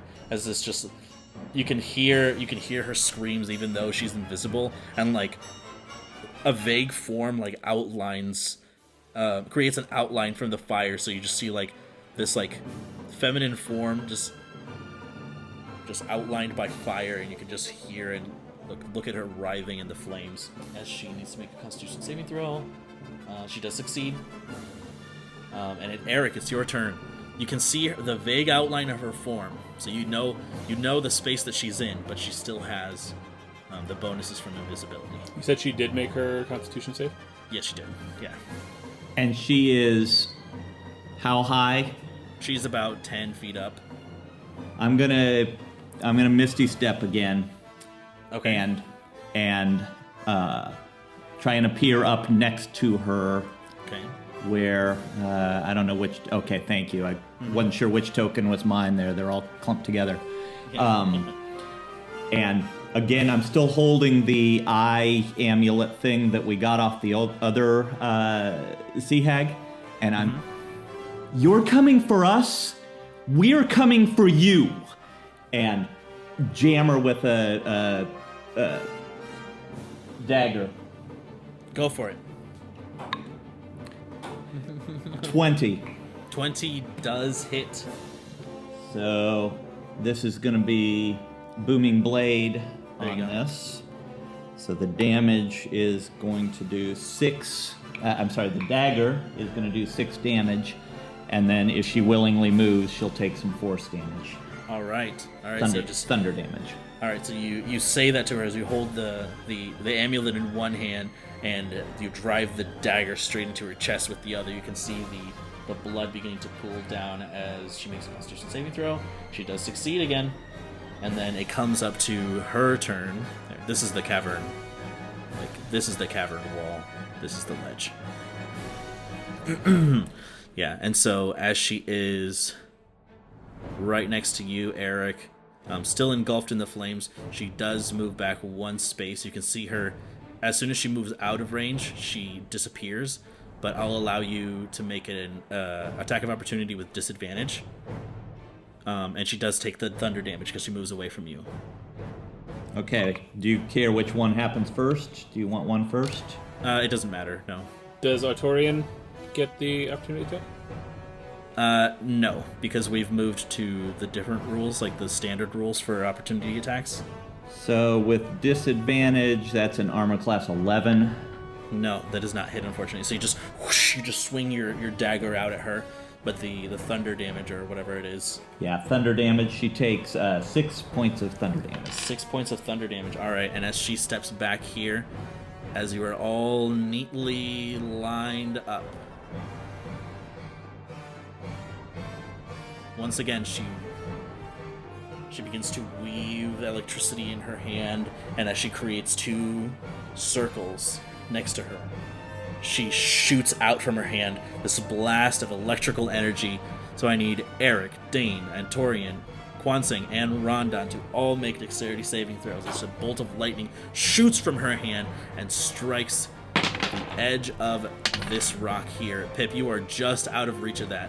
So yeah, so you're not quite lined up with everyone, but yeah, and as she does attack, she becomes visible again. I guess it doesn't matter, but she make her Constitution save for the thunder damage. Can I see her, Brendan? Now you can. Wait, you have dark vision for 60 feet? Let me see. So that's 5, 10, 15, 20, 25, 30, 35, 40, 45, 50, 55, 60. So past this point, it's all kind of dark shapes to you. So you'd have disadvantage. Oh, wait, no. Sorry, this is dim vision, so you can see her, yeah. Yeah, dim vision is regular lighting, and darkness is dim vision for you, so you can't see her. Yep. So, let me roll damage here. So, starting off from Eric. 16. 16, you succeed, you take 15 points of lightning damage. I'm down. Okay. Dane, 11. you take 30 points of lightning damage. Dane is dead. Okay. You... Like dead? Dead. Yeah, Kwansing, 11. 11, you take 30 points of lightning damage. I'm unconscious. Antorian, 6, he takes 30 points of lightning damage. And Rondon, 21. 21, you take 15 points of lightning damage. And as she does that, she sees the electrical energy surge through you, Dane. There is a blue spark that comes. There is a burning blue light, like a coal, from your heart. And that's the end of her turn. As she cackles into the cavern, you can hear the horrible laughter just echoing through the walls. As Eric, you fall unconscious, you said? Yes. Yeah, that's the last thing you hear. And Dane and Kwansang, as well, as you all fall unconscious. Rondon, you're the only one up with Antorian, as there is this horrible, horrible laughter. You see Dane fall. Your companion, your friend that's been with you since the very beginning. You see him fall. His eyes roll back. His chest still unmoving. All right, so... And as she finishes her turn, it's your turn, Rondon. She does take 1 point of damage from my thorns. She does, yeah. So, I know I gave money to Kwansang to go grab a health potion. So I'm gonna grab that health potion off Kwansang. I'm sorry, I'm not gonna use it on you, Kwansang, but I'm gonna use it on Dane because... Wait, hold on 1 second. What's your maximum hit points, Dane? 15. I had 13. I am dead. Okay, gotcha. Because if you had 15, your thorns would have reduced the damage to 29, Right. which is not dead. Nope, I was down to 13 Yeah. points. There you go. All right. So go ahead and take your turn, Rondon. So I'm gonna grab the health potion off Kwansang, pour it into Dane's mouth again. And nothing happens. What? I am He's dead. Not unconscious, dead. Dead, all the way dead. Like, no saving throws. Yikes. Fuck. And so this realization hits you. You pour the liquid into his mouth, and it just nothing happens. The potion just falls to the side of his cheek, and he lays charred and lifeless in your grasp. I guess, do I still have any, movement or action to... You would have used your action to pour it into his mouth. I'll just give myself a second wind as a bonus action. Okay.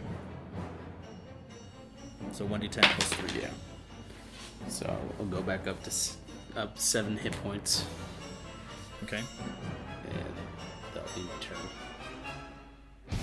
All right. Perfect.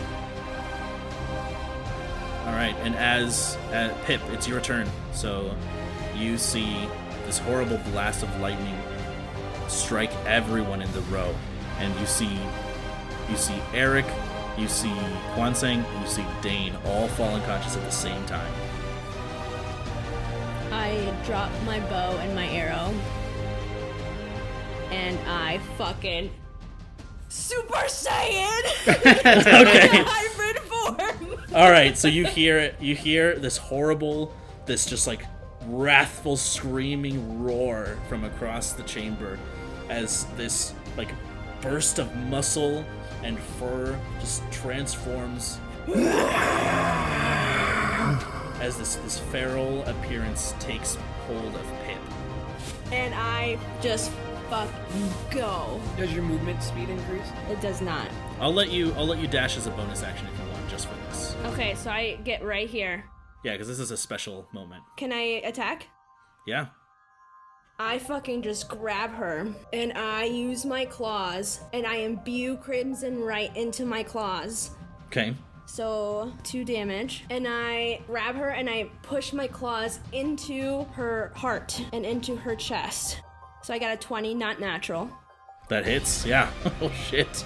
And then I am going to go. Not again! And I just fucking crush her with my claws. So, it's a d6. 2d6 plus your dex or strength modifier. 16 points of damage. Okay, and I know you said it, but how do you want to do this?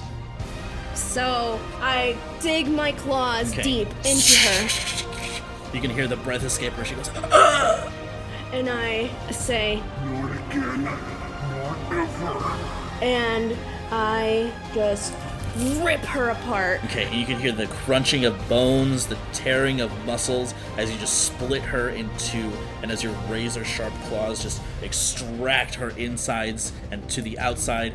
And there's this like howl roar into the chamber as the smattering of blood just like sprays and paints the side of the wall crimson.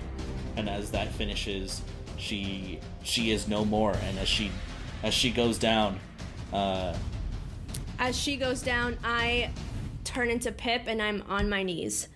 so as you kind of kneel down at Dane, you can see the burning blue coal in his chest, and from his pocket you see another blue light kind of emanate, and just instinctively you rummage through the pocket and you find that same symbol etched across this vial of red. I pour that down his. I make him drink it. And as the concoction is imbibed, you can see the coal in his chest suddenly burn brighter as Dane, you are brought back to life as I dig up the card.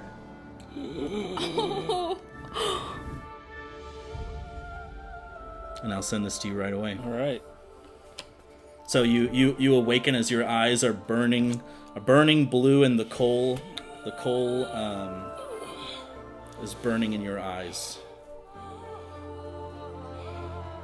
Stop trying to be a hero. And I hug him. And I hug her back. And I start weeping a little bit. It's like, I thought I lost you, buddy. And I just kind of collapse, like just asleep. Just.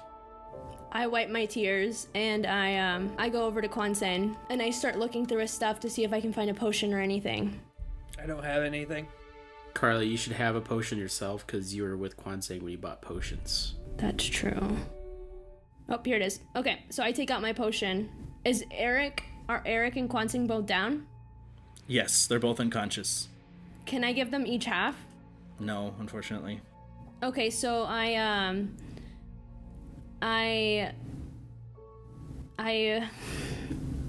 give it to Kwansen and I hug him and I lay him back down, and then I go over to Eric and I pick him up, take him over by the water, and I grab some water and kind of just like splash his face a little to try to get him to wake up. And then I like look through his stuff. Does he have a potion? He does not.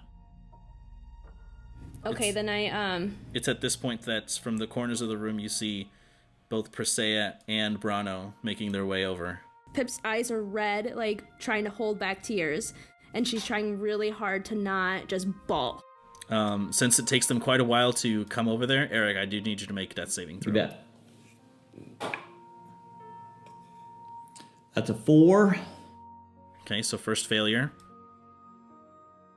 Do I see them? Yep, running over. Do you have anything? They quickly run over, and you can see the worry in Presea's eyes. And it's strange because they don't pay any mind to the dragon. They run over. I'll need you to make one more death save, Eric.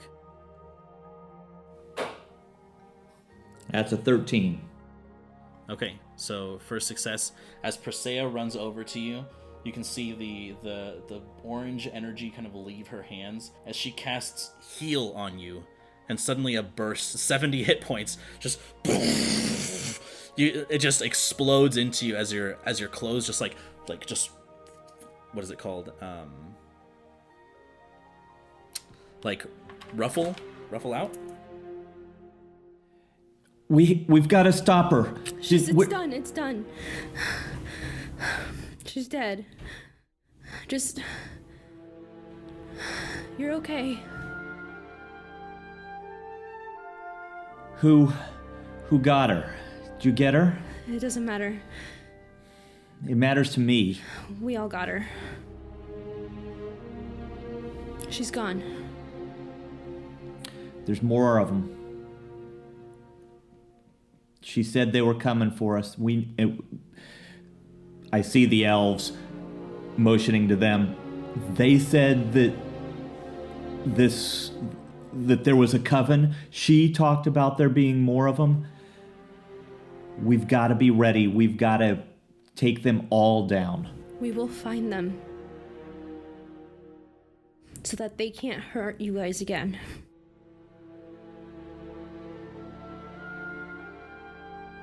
Hey, Brandon. I'm gonna chime in and make my roll for my lasting effect. Okay. That's a 7. I don't know where that table's at. I've got it. Okay.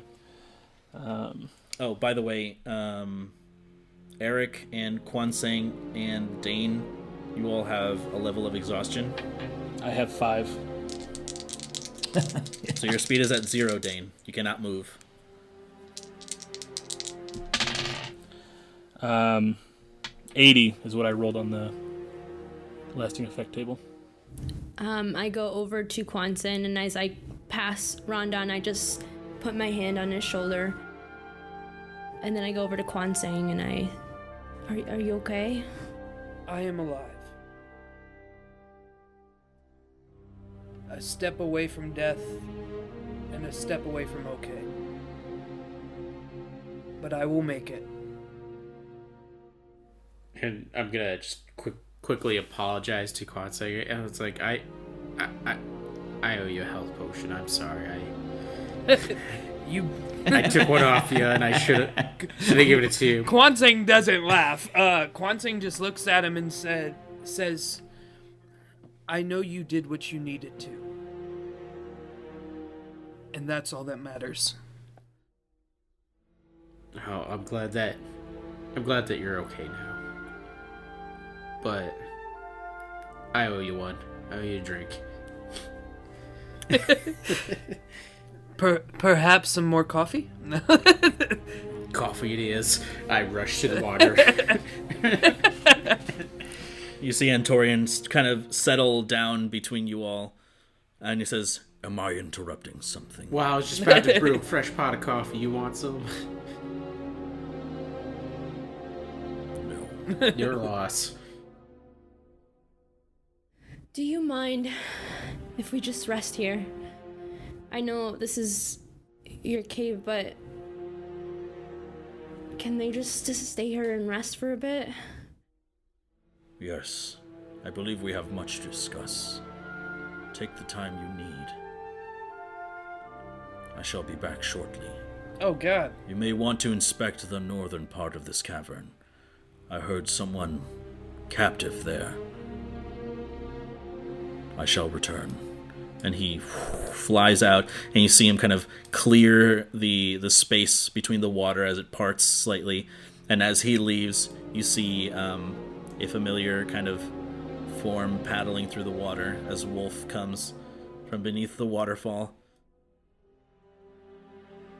And he just runs over to you all. All right, and as you guys kind of take the time to rest and just process the events of the fight, that is what we'll pick up next time. Oh my gosh, that was Jeez. so I'm- good. That was nuts. I must say, if I didn't pass that deck save, I would also have been knocked out. Hey folks, thanks again for joining us for The Dark Veil.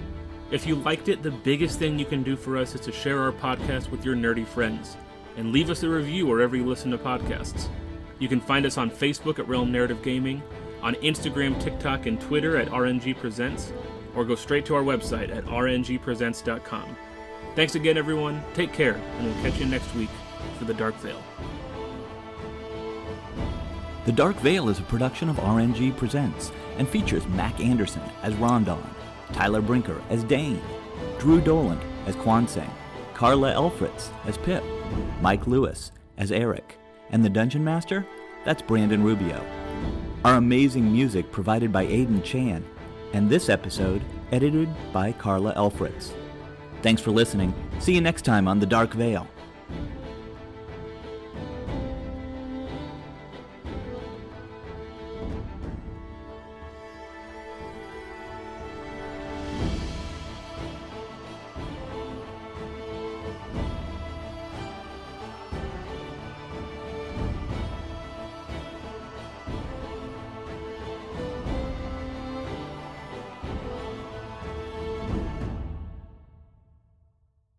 One, two, and then I'm gonna go.